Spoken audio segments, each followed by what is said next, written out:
Pag payat ka ba, talagang pangit na tingnan lahat ng suot mo. Guys, papakita daw ni Tito yung Christmas party outfit niya. Tito, tingin na, dali! Iya? What the fuck is this? Siya, si Tito Ren. At sa dulo ng video na to, aayusin natin tong kalat na to. Gagawin natin ganito. Marami nagsasabi mag-gym daw si Tito Ren. Pero may hyperthyroidism siya, kaya hindi ganun kadali yon. Alam nyo ba bakit hindi gumagana yung suot niya ngayon? Neck hole. Pag masyadong wide ang neck hole, lumiliit ang balikat at lumalaki ang ulo. Kaya iwas sa wide neck at v-neck kung payat ka. Kung tatanungin, polo, solid para sa mga payat. Tapos partneran pa ng wide leg pants. Guys, rate niyo yung bagong fit ni Tito sa comment, 1 to 10.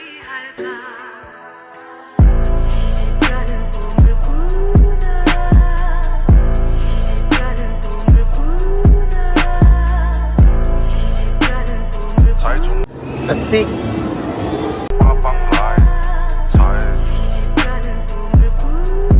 Kung payat ka at gusto mong gumanda sa suot mo, follow ka na.